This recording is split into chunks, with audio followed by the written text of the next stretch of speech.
tak berkesudahan kasih setiamu, tak habis-habisnya rahmatnya, selalu baru tiap pagi, besar kesetiaanmu. Shalom jemaat yang terkasih di dalam Tuhan. Saya Ellen Novani akan memberikan pengumuman yang telah kami rangkum dalam Aba News minggu ini.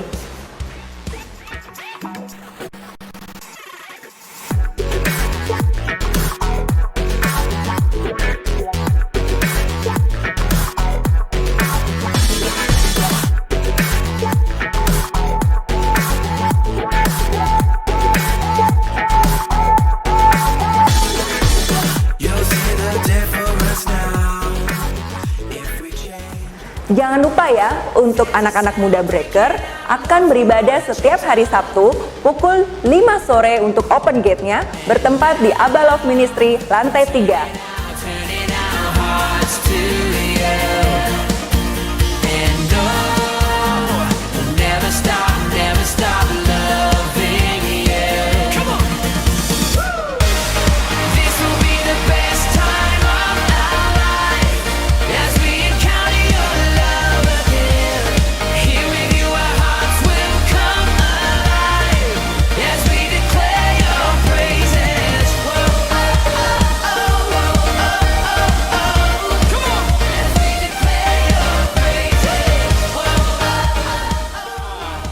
Happy birthday Aba Love Bali ke-31.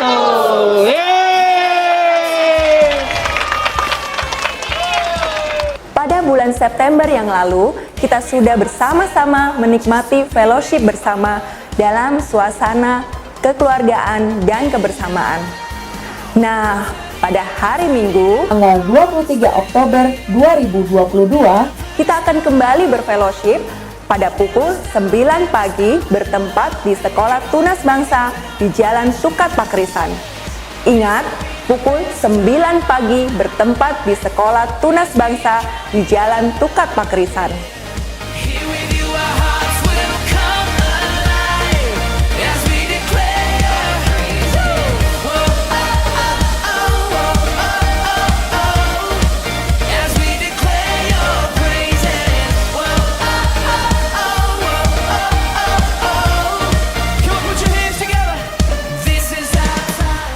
Makanan berat disediakan, sedangkan untuk makanan ringan atau kue-kue dipersilakan bagi jemaat yang mau ikut ambil bagian.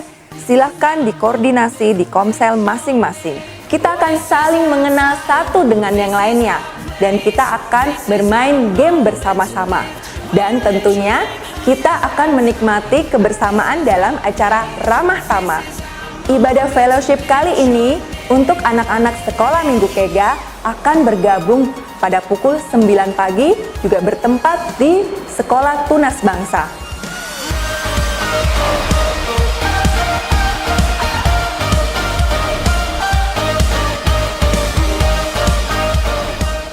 Dalam Mazmur pasal 56 ayat 4 sampai dengan 5. Waktu aku takut, aku ini percaya kepadamu, kepada Allah yang firman-Nya kupuji. Kepada Allah aku percaya, aku tidak takut. Apakah yang dapat dilakukan manusia terhadap aku? Serahkanlah segala kekhawatiranmu kepadanya, sebab Ia yang memelihara kamu. Saya Ellen Novani dan segenap kru yang bertugas mengucapkan, selamat hari Minggu, Tuhan Yesus memberkati.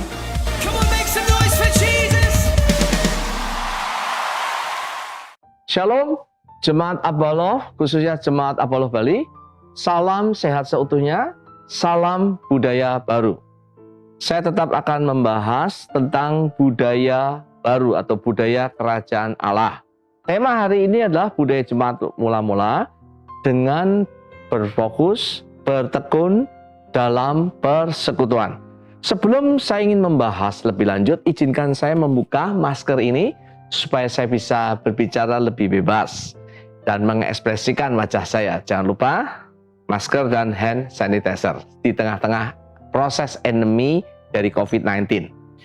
Di dalam kita membahas tentang budaya jemaat mula-mula bertekun dalam persekutuan, saya ingin mengingatkan semua proses ini kita lakukan untuk kita terus memperkuat visi misi jemaat, sesuai selaras dengan visi misi dan nilai-nilai jemaat. Ingat, kenapa saya katakan ini penting? Seumpama kita sedang pergi ke sebuah kota, biasanya ilustrasinya dari Jakarta ke Surabaya, naik kereta yang sama, Argo Lawu, jangan turun di Cepu, jangan turun di Semarang, apalagi turun di Bali, pastikan Anda turun di Surabaya. Kita bersama-sama dengan naik kereta yang sama, dengan nilai yang sama. Dan tahukah Bapak Ibu Saudara sekalian bahwa kita mempunyai visi misi, ialah kita ingin menjadi murid Kristus melalui komunitas sejati yang memasarkan gerakan Bapak Surgawi. Tujuannya apa? Ini yang menjadi visi kita.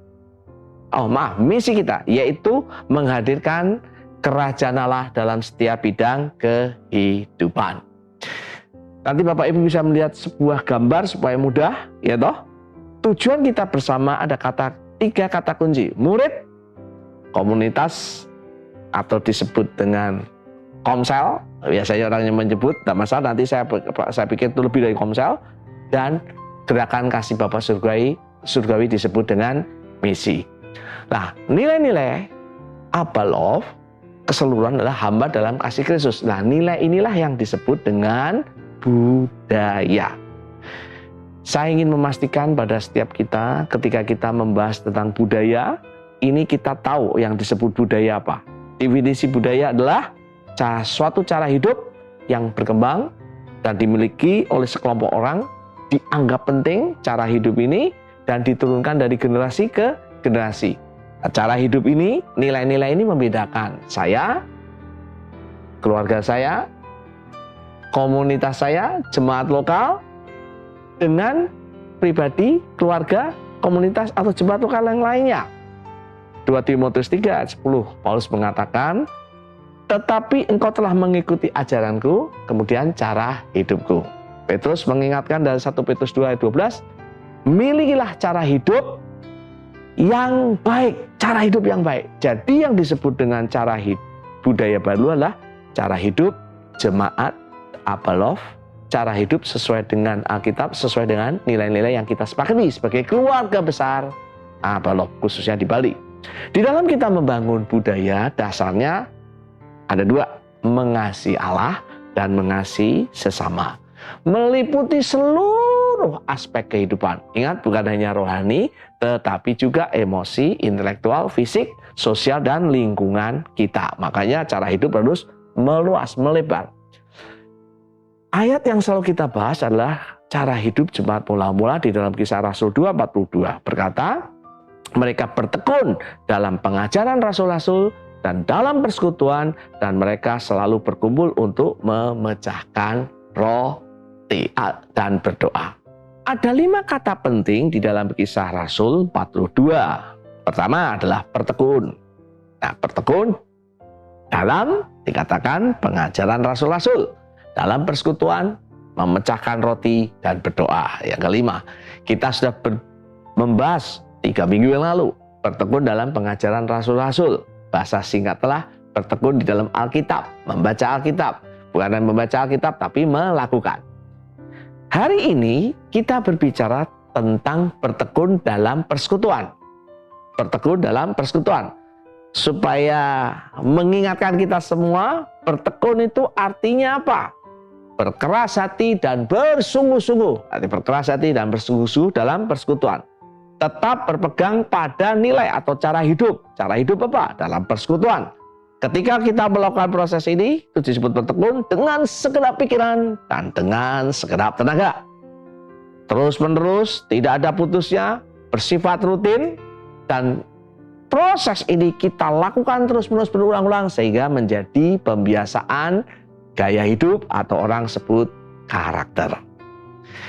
Kita akan melihat apa perkataan Alkitab tentang bertekun dalam persekutuan atau persekutuan. Ada 4 ayat yang saya ingin bacakan pada setiap kita, jemaat Love, khususnya jemaat Love Bali. Kisah Rasul 5 ayat 12. Tentunya kata bertekun persekutuan di dalam Kisah Rasul 2:42, tapi ini ayat yang lain yang saya bacakan.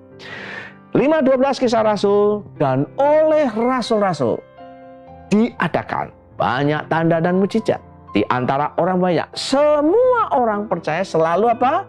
Berkumpul, bersekutu. Walaupun tidak ada kata persekutuan ya, bersekutu, berkumpul. Diserami Salomon dalam persekutuan yang erat. Berkumpul dan ditambahkan lagi persekutuan yang erat. Jadi penekanan. Kisah 4:32. Adapun kumpulan, kumpulan lagi atau persekutuan orang yang telah percaya itu, mereka sehati dan sejiwa, dan tidak ada seorang pun yang berkata bahwa sesuatu dari kepunyaannya adalah miliknya sendiri, tetapi segala sesuatu adalah kepunyaan mereka bersama. Persekutuan. Filipi 2 ayat 1. Jadi karena dalam Kristus ada nasihat, ada penghiburan kasih, ada persekutuan roh, ada kasih mesra dan belas kasihan. 1 Korintus 1 ayat 9. Allah yang memanggil kamu kepada persekutuan dengan anaknya Yesus Kristus Tuhan kita adalah setia. Saya membacakan 4 ayat saja. Kalau kita melihat di dalam kata persekutuan ada banyak ayat. Dari situ saya ingin coba membahas atau melihat di kamus besar, di Google tentunya. Apa sih artinya disebut dengan persekutuan atau bersekutu? Persekutuan itu atau bersekutu adalah persatuan, perhimpunan, ikatan orang-orang yang sama kepentingannya.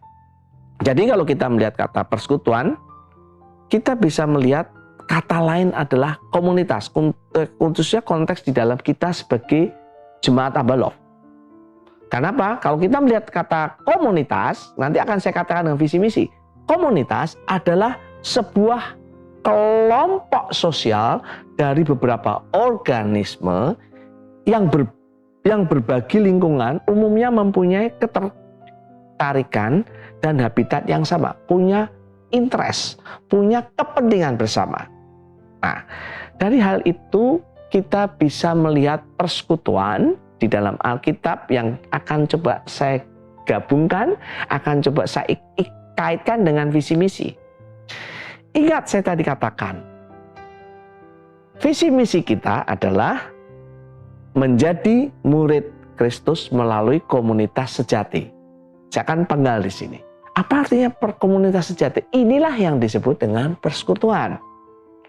Secara jelas, sebagai keluarga besar Abalov, kita memakai kata komunitas atau sebagai pengganti persekutuan adalah sesuatu yang penting. Karena inilah tujuan kita. Ingat, naik kereta ke Surabaya.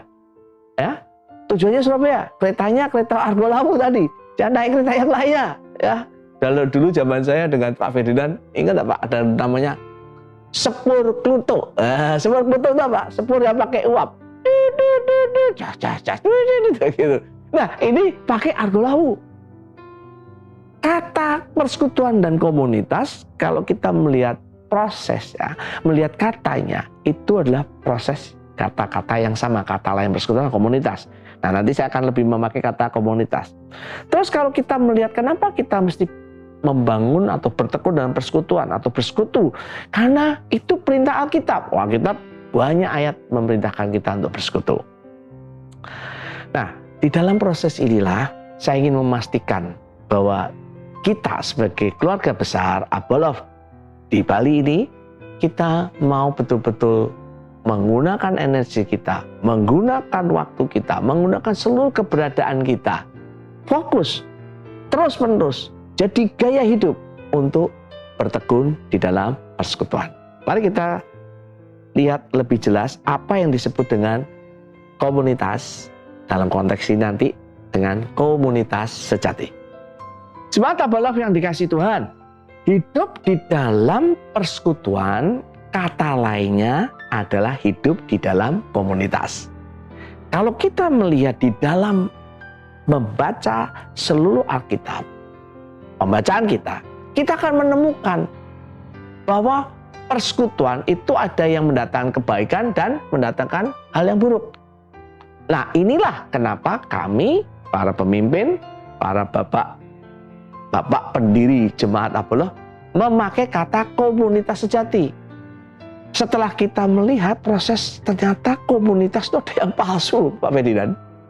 Ternyata ada yang mendatangkan keburukan. Makanya di dalam kita hidup persekutuan, yang ingin saya tekankan di sini atau komunitas adalah komunitas yang sejati atau persekutuan mendatangkan kebaikan, bahkan kebenaran. Kalau kita membaca tadi lagi ada 4 ayat, kita bisa membedakan ternyata di dalam sebuah komunitas sejati tentunya atau persekutuan ada 2 tipe. Komunitas dengan Allah dan komunitas dengan manusia. Persekutuan dengan Allah dan persekutuan dengan manusia, ya. Seperti tadi 1 Korintus 1 ayat 9, ya. Allah yang memanggil kamu kepada persekutuan dengan anaknya Tuhan Yesus. Yang lainnya berbicara tentang persekutu itu. Nah, hari ini saya akan tidak membahas tentang persekutuan dengan Allah. Karena saya berpikir persekutuan Allah melalui kemarin Alkitab firman. Sekarang kita akan membahas tentang persekutuan dengan manusia. Tetapi ingat, persekutuan dengan manusia harus didasari dengan persekutuan dengan Allah dahulu. Kalau kita tidak punya persekutuan dengan Allah, sulit dikatakan tidak mungkin kita bersekutu dengan manusia. Bukan sesuai dengan standar kita loh, tapi standar Alkitab. Nah, nanti kita lihat yang disebut standar Alkitab apa? Persekutuan semacam apa? Kita akan bahas. Mungkin tidak dalam session ini. Jadi yang disebut dengan persekutuan dengan manusia harus didasari dengan firman Tuhan. Didasari dengan kasih kita kepada Allah. Tanpa itu tidak mungkin. Kita tadi sudah berbicara tentang komunitas sejati. Tentunya kalau tadi saya menyebut persekutuan atau komunitas, tentunya yang saya ingin maksudkan adalah komunitas yang sejati. Saya tidak akan bahas yang lainnya. Kalau kita lebih teliti lagi, ternyata komunitas kita dengan manusia, saya ulang, manusia, saya ingin pelan-pelan di sini. Ternyata juga ada 2 hal. Ya, saya ulang supaya kita nggak salah. Komunitas, kata lainnya persekutuan. Ya, komunitas adalah kata lain persekutuan. Di dalam persekutuan ternyata dengan Allah dan dengan manusia. Persekutuan dengan Allah itu penting sekali. Salah satunya persekutuan dalam firman dan doa misalnya. Di dalam kita membangun persekutuan dengan manusia sesama, ternyata ada 2 jenis ya yang kelihatannya sangat besar, yang membedakan satu sama lain.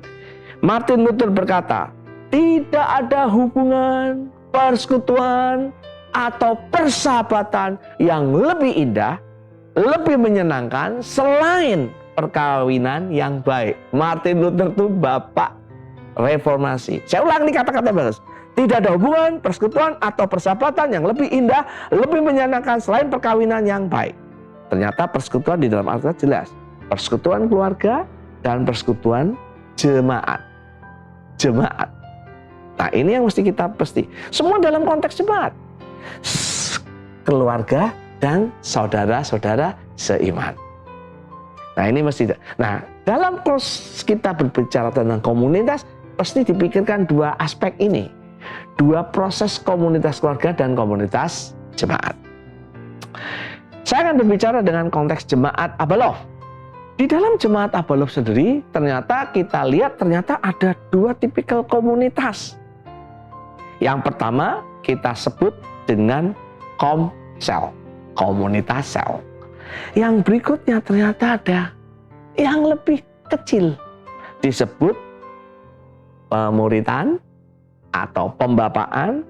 Orang sebut sekarang kompak havruta. Nah, ini dia. Ini yang menarik nih. Dari komsel lebih besar dan ada yang lebih kecil, ya, atau disebut dengan pemuritan. Kita biasanya lebih sebut dengan pembapaan, ya. Saya ingin mengingatkan kalau kita bicara dalam persekutuan tadi, ini yang menjadi pijakan kita. Jadi, Pak Peta, kan ada ibadah Pak Peta. Ibadah ada di mana? Saya ingin mengingatkan, ibadah akan sulit disebut persekutuan. Kenapa? Ibadah biasanya banyak. Kalau kita lebih daripada mungkin berapa orang, katakan lebih dari 12 orang, 15 orang, kita mungkin bukan disebut persekutuan atau komunitas. Kita sebut adalah pertemuan. Makanya Ibrani 10:25 janganlah engkau menjauhkan diri dari pertemuan-pertemuan ibadah kita. Ya, jadi kita bisa lebih detail, jelas, clarity, lebih jelas melihat yang disebut dengan persekutuan itu apa.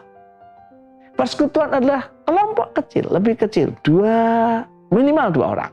Nah, kalau di dalam konteks kita sebagai jemaat Apollo, kita sebut kelompok pembawaan mentoring, bisa menti dan mentor ya, atau mentoring atau pembapaan anak dan bapak. Juga nanti kalau kesampingan disebut dengan kompak atau pit atau hapruta. Ini sebuah proses yang disebut dengan kelompok yang lebih kecil. Komsel biasanya bisa 8 sampai 12 orang. Ini menjadi proses komsel. Makanya di dalam konteks Apollo, jemaat yang dikasih Tuhan, di dalam kau membangun komunitas, di dalam konteks jemaat, engkau harus hidup di dalam komunitas sel dan proses pembapaan. Jangan lupa juga engkau hidup di dalam proses komunitas keluargamu. Ini yang menjadi dasar yang penting. Pertanyaannya sekarang, bagaimana kita hidup di dalam komunitas sejati? Ingat, ada keluarga, ada jemaat. Jemaat pun kita bagi ada 2 tipe juga tadi. Pertama, semua prosesnya sama, caranya sama. Kalau kita ingin membangun komunitas sejati untuk mempancarkan gerakan kasih Bapa Surgawi, ya, kita mesti dimulai dengan membangun komunitas dengan Allah. Komunitas dengan Allah dulu. Artinya apa? Setiap kita harus punya hubungan pribadi dengan Tuhan dahulu. Setiap kita. Tidak mungkin saya membangun komunitas sejati, komunitas yang benar dengan cara saya sendiri, nggak bisa. Caranya adalah saya pasti punya hubungan dengan Allah. Saya mengenal Allah secara pribadi. Pertemuan pertama saya dengan Tuhan Yesus sebagai Tuhan dan Juru Selamat adalah kunci saya bersekutu dengan Allah. Pertobatan saya, keselamatan saya. Ya, waktu kita minggu lalu belajar tentang doktrin, kita bicara tentang pengajaran rasuli tentang keselamatan. Itulah kunci persekutuan kita dengan Tuhan. Dan bukan hanya dengan Tuhan hanya selamat. Persekutuan itu adalah proses yang dibangun terus menerus sehingga ada bertekun dalam persekutuan dengan Allah. Kita harus membangun di dalam firman dan doa. Itu syarat yang paling utama membangun persekutuan. Makanya kalau kita tidak punya persekutuan dengan Allah, jangan heran persekutuan kita mendatangkan keburukan. Persekutuan kita, komunitas kita menjadi komunitas palsu, tidak sejati. Pertama, kita bersekutu dengan Allah. Pengenalan kita akan Allah. Hubungan terus-menerus dari hari ke hari dengan Allah. Membangun menjadi dasar yang kuat. Yang berikutnya, persekutuan itu sebuah proses. Namanya juga bertekun dalam persekutuan. Artinya apa? Ya enggak usah ulang-ulang lagi. Memang diulang-ulang lagi. Terus-menerus dibangun. Perlu sebuah proses. Membangun persekutuan dengan keluarga, membangun persekutuan dalam konteks jemaat, baik itu di dalam pembapaan atau komsel, itu terus-menerus. Artinya apa? Ingat, selalu saya katakan bahwa di dalam kita membangun persekutuan selalu butuh 3 hal. Yang pertama masih ingat, waktu. Bapak Ibu Saudara sekalian, teman-teman, kalau engkau tidak punya waktu, berkata engkau ingin bersekutu, engkau sedang berbohong. Berbohong kepada Allah, berbohong kepada dirimu sendiri, berbohong kepada komunitasmu. Waktu adalah ujian pertama. Setiap kita mempunyai waktu 24 jam. Pertanyaannya, apakah kita memprioritaskan waktu kita untuk bersekutu? Apakah kita punya waktu dengan keluarga kita? Apakah kita punya waktu dengan komsel kita? Apakah kita waktu untuk pembapaan? Kenapa hidup kita menjadi seperti dibangun di atas pasir? Kenapa hidup kita ketika ada angin puyuh, ada badai seperti minggu lalu dikatakan, ada goncangan di tengah, apalagi nanti kita akan berbicara tentang resesi ekonomi. Bukan hanya resesi ekonomi, bukan menjadi resesi sosial atau resesi yang lainnya. Karena kita tidak di dalam proses komunitas. Ingat, manusia secara hakikatnya adalah makhluk bersosial. Zoon politikon, saya sebut demikian. Kalau kita tidak punya persekutuan, hati-hati, kita menjadi manusia yang paling rapuh, ya. Bukan yang paling rapuh, nanti bisa membahayakan orang lain kalau mencuri waktu. Yang kedua, pastikan kita punya usaha, effort. Harus dibangun effort usaha. Kalau saya ingin jadi juara dunia bulu tangkis, ya, Bapak Ibu mesti latihan servis, ya, latihan memukul bola, ya, ada biasanya dulu ada drop shot, ada pukulan keras. Kalau apalagi lah istilahnya. Kalau saya dulu berlatih basket, latihannya effortnya harus selain waktu harus ada effort latihan minimal itu seminggu sekali, itu untuk orang-orang yang hobi. Tapi kalau ingin juara dunia, ya menurut saya setiap hari loh, ya, latihan fisik, latihan teknik, nanti makanya diatur, effortnya banyak. Saya tidak pernah melihat pemain bulu tangkis gitu ya, maaf, obesitas, tidak pernah ada Bapak, ya, susah, kecuali mungkin dia subuh, olahraga subuh, ya. Tapi kebanyakan atlet-atlet, pelari, ya, pemain bola, pemain voli, mesti menjaga tubuhnya. Bukan menjaga emosinya. Bahkan ada orang berkata, yang menjadi juara itu bukan skillnya, mentalnya. Artinya effort kita ada banyak. Dan kita harus punya fasilitas, punya tempat. Fasilitas kadang-kadang membutuhkan uang. Saya tidak, waktu yang lalu saya katakan uang, tapi kadang-kadang bukannya uang, ya. Misalnya fasilitas, kita butuh Zoom, tapi Zoom juga butuh duit juga, ya. Kita butuh ada fasilitas yang mendukung. Pastikan di dalam kita membangun persekutuan kita, bertekun dalam persekutuan, pastikan kita punya 3 hal itu. Itu yang disebut dengan terus-menerus. Ada satu prinsip yang sangat penting di Alkitab disebut bagian yang ketiga yang saya sebut dengan persekutuan. Di situ dikatakan mereka punya kesehatian. Banyak orang punya teori hebat tentang pengetahuan tentang artinya persekutu. Wah, dia bisa tanya bahasa Yunaninya, bahasa Grikanya, ya, kononia atau apalah istilah-istilahnya. Wah, hebat ilmu pengetahuan. Bahkan punya dia punya pengetahuan, mungkin punya skill, punya cara untuk membangun persekutuan. Wah, dia punya banyak sih. Tapi kalau tidak punya hati, ya percuma. Karena persekutuan, bertekun dalam persekutuan, apalagi itu membuat proses yang rutin, yang kadang-kadang bisa bosan, bukan dimulai di sini. Dimulai di hati kita. Saya tepuk ini supaya Bapak Ibu mendengar hatimu. Karena persekutuan itu butuh hati. Melibatkan apa? Pikiran kita. Bukan nulis. Melibatkan apa? Perasaan kita. Ya. Bukan hanya simpati katanya, tapi empati kita persekutuan. Ya, kalau ada orang wajahnya lagi sedih, ya, kita bersekutu, baik itu di keluarga, baik itu di komsel, baik itu di pembapaan, wajahnya sedih, hati-hati saudara, jangan diguyonin, dia bisa marah, betul, butuh empati. Nah, ini yang betul-betul saya perlu belajar. Saya pribadi saya belajar yang namanya empati. Ya, saya ini orang yang kurang peka, Bapak Ibu.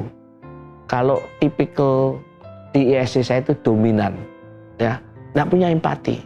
Ketika anak saya lagi sedih, ketika istri saya lagi membutuhkan perhatian, makanya istri saya dulu sering ngomong pada saya, kamu tuh nggak berperasaan, ya, nggak berperasaan. Oh saudara, itu saya. Tapi hari ini saya belajar berempati. Itu apa? Itu sebuah ekspresi hati. Makanya dari mulai hati kita mesti peka dengan proses itu, peka dengan kebutuhan orang, peka dengan apa yang menjadi di sekitar kita. Itu adalah proses persekutuan. Jadi kalau disebut persekutuan itu bukan hanya sharing-sharing aja, ngobrol-ngobrol aja, bagi ya itu semuanya. Tapi ingat, dimulai dari hati kita. Kalau hati kita tidak ke sana, sulit engkau memberikan waktumu, memberikan maaf ya, uangmu, memberikan effortmu, sulit. Saya ulang ya, pertama dimulai dengan persekutuan dengan Allah. Persekutuan kita harus dibangun terus-menerus. Ada usaha, ada waktu, ada fasilitas. Hatimu. Yang terakhir, di dalam tempat persekutuan harus membangun kehidupan bertekun lainnya. Nah ini penting. Saya bertekun di dalam persekutuan, harus dibangun kehidupan bertekun lainnya. Di dalam persekutuan kita mesti membangun dalam bertekun dengan firman, menceritakan firman Allah. Nah ini yang disebut dengan berinteraksi dengan bagian yang lainnya. Banyak orang bersekutu, maaf Pak, gosip. Yang dibahas bukan firman Tuhan, yang dibahas firman apa? Hantu. Nah, ini masalah. Ya, kenapa saya tidak mau bersekutuan Pak Beta? Kenapa? Saya digosipin. Nah, itu bukan persekutuan. Itu namanya bukan sekutu itu. Namanya segosip. Hati-hati. Persekutuan berfokus kepada firman Allah. Yang benar, yang mulia, yang adil, yang suci, yang manis, yang sedap didengar dan patut dipuji. Pak Beta, apa kalau gitu kita ngomong yang baik-baik saja? Tidak. Di dalam persekutuan ada nasihat. Ya, ada nasihat. Bahkan Paulus mengatakan kadang-kadang dia bukan menasihati, dia mengatakan dia merebyuk. Ya, dia mendisiplin. Ya, dia memberikan teguran keras. Bisa. Tapi ingat, mesti ada persekutuan, ada hubungannya dulu. Kalau enggak ya orangnya lari ya. Kalau saya datengin Pak Fedion tiba-tiba saya marah-marahin, wah bisa marah dia kalau enggak siap. Saya datengin orang lain ketemu di jalan gitu, saya marahin, wah bisa berkelahi. Tapi kalau anak saya, Saliel, Elizabeth istri saya, atau dia tegur saya, karena sudah dekat. Ingat, yang disebut dengan persekutuan hidup bersekutu, hidupnya adalah hidup di dalam proses bertekun lainnya. Kalau saya katakan hidup berbagi di dalam firman. Hidup berbagi di dalam apa? Doa. Persekutuan butuh doa. Persekutuan hidup dengan apa lagi? Hidup dengan melakukan gaya hidup Kristus salib. Salib itu apa sih?